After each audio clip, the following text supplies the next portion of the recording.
Madame le ministre, maa ngi lay nuyu di la sant Madame le ministre des Sports, chers amis journalistes de la presse tey dañoo ñëwoon ci def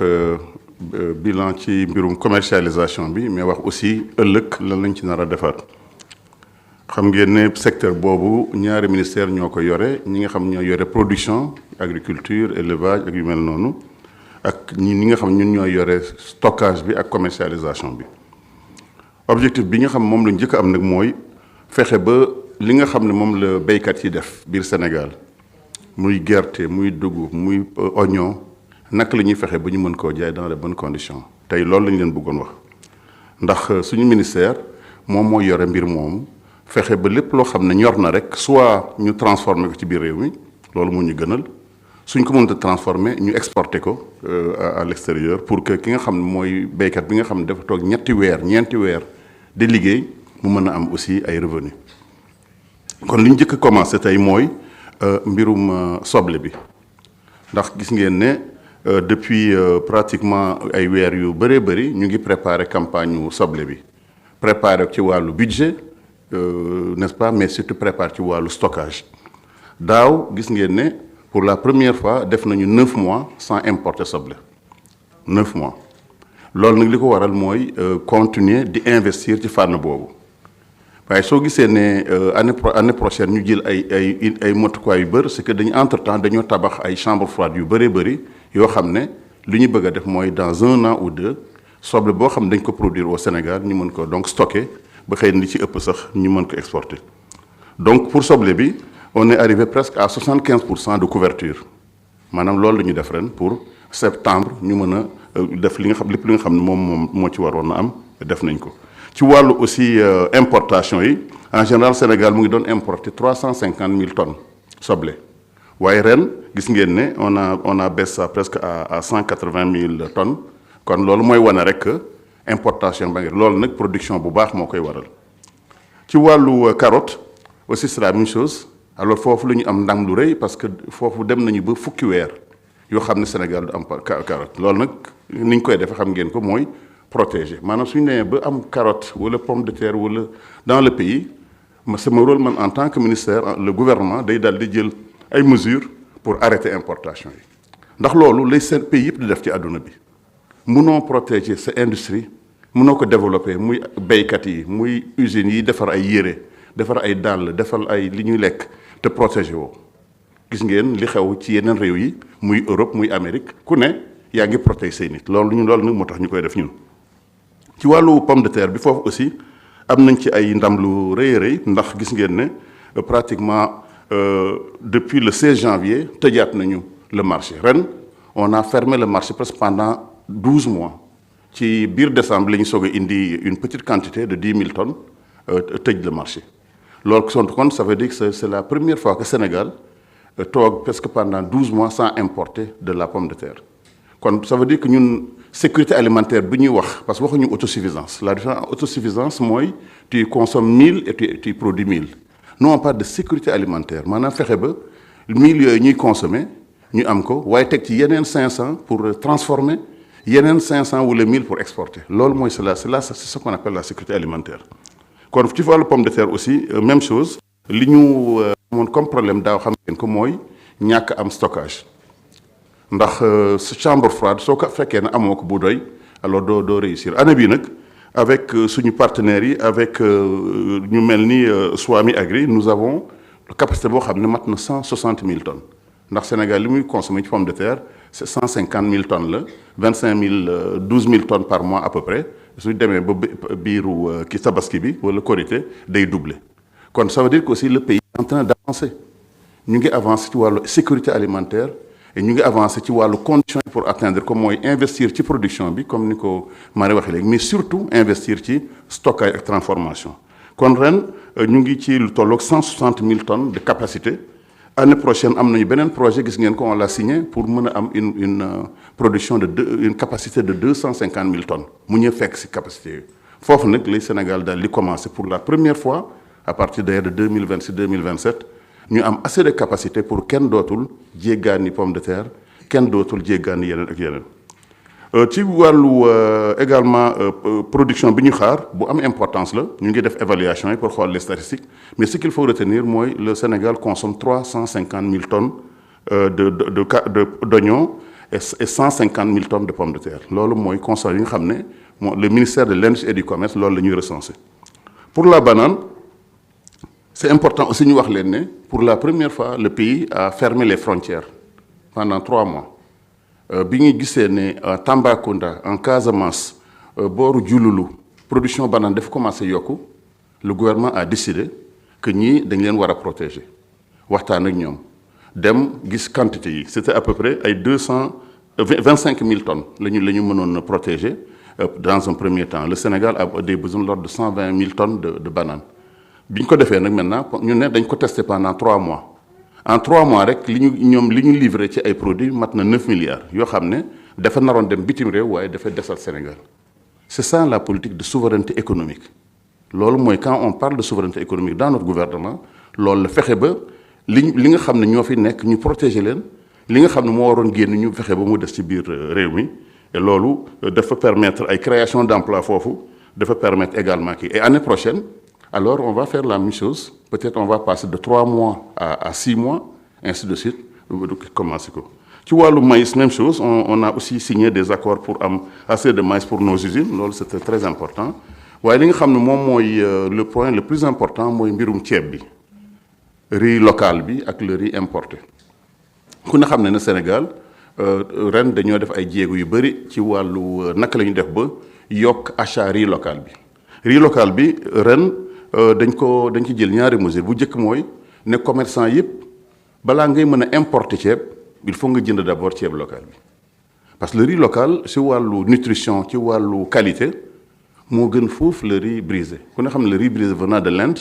d'abord ceeb la boo xam ne qualité nutritionnelle bëreetul ndax dañ ko décortiquer blanchir ko briser ko et tout loolu moo tax soo comparé suñu riz local bi ci wàllu nutriments muy ay protéines muy ay sels minéraux muy ay vitamines moo ko ëpp foofu loolu moo tax ñu lancer une campagne pour le riz ba li ñu def ci riz local nag mooy dañoo wàññi prix bi ndax xamoon ngeen ne bi ñu wàññee prix ceeb bi je vais revenir tout à l'heure de 350 à 300 francs dafa am impact bu rëy a rëy ci suñu économie soo ko calculer sur 1 an depuis ñëwee ba léegi 150 francs lañ ci wàññi c'était pratiquement quelque chose comme 342 milliards de francs loolu c'est très important donc dañ cee wàññi 50 francs de nouveau su ko defee 50 francs yooyu dina permettre riz local bi ak riz importé bi nekk au même prix noonu la ñu jël comme mesure te mesure boobu bi ñu ko waxee ak béykat yi ñi jóge Saint-Louis ñi ndoge de la vallée tout le monde était d'accord sur ça naka lañ koy financer les droits de douane yi nga xam ne collecté woon nañ ko ci importation riz local bi parce que dafa am encore des droits de douane boobu argent boobu lañ jël justement subventionné ko ñi nga xam ne ñooy jaay le riz ñooy jënd le riz local fay leen 50 francs yooyu bi ñu ko calculer c'est des sommes qui sont pas très importantes ay 2 milliards et demi lay doon pour ñu permettre nos amis ñu mën koo def. On a aussi discuté nag ak tout le monde muy Cerise muy importateurs yi muy waa SAED ñëpp ñoo d'accord ci loolu mesure boobu on a déjà mis ça en place ni ngay def mooy soo ko exporté soo jëndee le riz local ba mu ñëw alors soo demee ba war a fay droit de douane ci sa riz importé ci lañ lay rembourser maintenant li nga jënd noonu. ci wàllu gerte gi aussi xam ngeen ko fàtte naa wax juste que ci wàllu riz local bi arrêté nañu maintenant ces interdictions d'importation du riz brisé ndax trouvé nañu déjà un accord avec tout le monde ñëpp d'accord ne maintenant avant ngay jënd riz brisé da ngay jënd également du riz local donc pour éviter consommation bi am problème xam nga le Sénégal 100 000 tonnes la ñu consommer tous les mois et 100 000 tonnes pour nga mën ko indi il faut au moins 1 mois pour nga mën a importer ce produit là tey ñu am nañu couverture de 400 000 tonnes pratiquement une couverture de 4 mois loolu moo tax on a laissé encore l'ouverture pour ñu mën a jënd su dee mbirum gerte gi là dafa amoon aussi ren une forte production boobu maintenant li ñu waxoon ne mooy il faut que ñu fexe ba taxes yi nga xam ne moo doon gàllankoor affaire importation def ko d'abord le gouvernement a annoncé que ñun terewuñu exportation gerte gi dañ ne woon ne avant ñuy exporter gerte gi nañ fexe ba Sonacos nga xam ne ñun ñoo ko moom ak les huiliers NMA tous ceux qui sont dans l'industrie en tout cas de l'huile ñuy produire tourteau ay aliments de bétail ñoo ñu jënd ba pare ñu soog a exporter tey j'ai le plaisir de vous annoncer que Sonacos rek mu ngi ci tey 126 000 tonnes bi mu collecté en moins de 2 mois pratiquement. kon ça veut dire que le système marche. Ça veut dire que maintenant li ñu des ci gerte doy na ñu ngi ci tey lu tolloo 42 milliards de francs la ñu jëndagum ci gerte et on pense que les 250 000 tonnes yu ñu waroon jënd incha allah nañ ko mën a jënd. On a aussi autorisé ñu exporter maintenant tout le reste de l'arachide.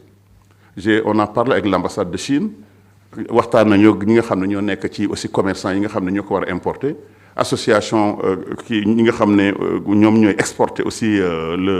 l'arachide. Donc on est en train de faire les pourparlers pour que gerte googu ñu defar ko trier ko décortiquer ko pour mën ko envoyer en Chine ndax ce qui est important mooy mu génn ci loxo béykat yi mënoon de béy ba am une année te loolu mënut kii on sait que Sonacos pour l'instant capacité yi mu war a am naaj ñëwaat léegi amagu ko ndax dafa am des lignes yoo xam ne ça date de 50 ans de 40 ans de 30 ans lignes yooyu la ñu war a changer d'ailleurs moo tax sax on a un projet de renouveler toutes les usines de Sonacos muy Ziguinchor muy l'usine de Kaolack ak muy SIB usine Dakar bi ndax Sonacos am na assez de ressources foncières yoo xam ne ça nous permet donc de faire cette opération là. Bën naa aussi gërëm pour ñi nga xam ne ñoom mooy les stocks de tourteaux yi ngeen doon dégg là aussi on a trouvé une solution ndax ñëpp ñi nga xam ne ñooy fabriquer aliments de bétail ñëw nañu ba jënd tourteaux yi nga xam ne d'accord nañ ci pour jënd tourteaux yi nga xam ne moo nekkoon à Sonacos depuis presque 1 an te jarul woon huile bi aussi c'est la même chose ñu ngi aussi essayer def loolu. bi ñu defee loolu nag dañoo yokkaat nos brigades parce que je suis le ministre aussi du commerce intérieur donc sama rôle mooy fexe ba suñu appliquer ay prix suñu appliquer ay lépp lu ñu appliquer ñu mën ko donc vérifier temps yi donc ils sont en train d'aller au niveau des partout mën nañu contrôler njëg yi pour vérifier ndax njëgu ceeb bi ñu wàññi woon c'est ok mooy surtout on a aussi les 1000 volontaires pour vérifier ko muy ceeb muy diwlin muy tous les produits. li ma bëgg a conclure rek madame la ministre mooy suñu gouvernement askan wi da koo bàyyi xel lool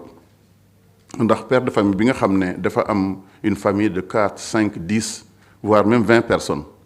loo wàññi ci ceeb bi rek ci saaku ceeb bi da koy dal di yëg loo wàññi ci huile bi da koy dal di yëg loo wàññi ci ciment yi da koy dal di yëg donc ces baisses de prix là je dois dire que mooy ADN suñu gouvernement président wax na ko pendant le message de fin d'année. loolu moo waral donc on voulait rassurer Sénégalais yëpp ne leen baisse yooyu chaque fois que le marché international permettre ko alors dañ koy def chaque fois ñu am une opportunité pour subventionner dara dañ koy def chaque fois ñu am opportunité pour dimbale béykat yi dañ koy def loolu nag mooy li nga xam ne mooy suñu priorité bi ñu ñëwee ba léegi soo calculer baisse yi ñu def en 2024 jëlee ceeb ciment tous les 7 produits les plus consommés muy le pain jëlee ko de 150 loolu on va continuer de le faire. kon loolu mooy li nga xam ne mooy les grandes mesures que nous avons voulu prendre pendant cette année 2024 2025 mais surtout pour l'année 2026 bëgg laaj demander à tous les commerçants ñu respecter ces prix là demander à tous les également distributeurs ñu respecter parce que ñu def ces prix dañu naan distributeur tant ngay am comme marge demi grossiste tant ngay am comme marge commerçant tant ngay am ci marge bi loolu nag li may ñaan sénégalais mooy prix yooyu saa ñu gisee ne am na koo xam ne day am problème alors dañ ko war a signaler le service de contrôle économique wala ñu dem suñuy site internet bu ministère bi ak le numéro vert du ministère pour def ko loolu c'est valable aussi pour les loyers xam ngeen aussi man maa yore Conarel l'agence qui s'occupe des loyers agent boobu aussi xam ngeen loyer dañ ko wàññi et que bu fekkee ne y a des zones ou des villes ou des quartiers yoo xam ne respecté wuñu loolu avec dans les contrats de location loolu aussi li ñu leen di ñaan mooy ngeen ñëw wax si ko au niveau de la Conarel au niveau du ministère pour ñu mën ko régler kon loolu rek laa bëggoon na wax dans un premier temps madame le ministre je vous laisse la parole. jërëjëf monsieur le ministre Serigne Gueye Diop ci